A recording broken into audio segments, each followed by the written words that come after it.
ഒരു മാസം നീണ്ടുനിന്ന പുണ്യങ്ങളുടെ വസന്തകാലത്തിന് വിട ചൊല്ലി വിശ്വാസികൾ ഇനി ചെറിയ പെരുന്നാൾ ആഘോഷത്തിലേക്ക്. നാട്ടിലും സൗദി അറേബ്യയിലും നാളെയാണ് ഈദുൽ ഫിത്തർ. പ്രാർത്ഥനകളും ഖുർആൻ പാരായണവും ദാനധർമ്മങ്ങളുമായി വിശ്വാസികൾ മുഴുകിയ രാപ്പകലുകൾക്കാണ് ഇന്നത്തോടെ സമാപനമാകുന്നത്. നാളെ ചെറിയ പെരുന്നാൾ.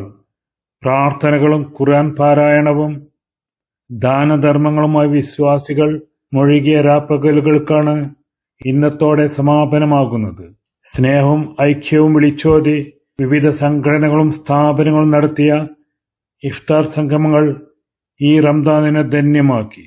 തെരുവുകളിൽ നോമ്പുകാലത്തിന്റെ പ്രത്യേക വൈബ് സമ്മാനിച്ച ജീരകക്കഞ്ഞിയും ഉപ്പിലിട്ട വിഭവങ്ങളും ചായക്കടയിലെ തിരക്കും ഇനി മനോഹരമായ ഓർമ്മ. പെരുന്നാളിനെ വരവേൽക്കാൻ ലുലു, അൽവഫ ഹൈപ്പർ മാർക്കറ്റുകളും പ്രമുഖ വ്യാപാര കേന്ദ്രങ്ങളിലും വലിയ തിരക്കാണ് അനുഭവപ്പെടുന്നത്.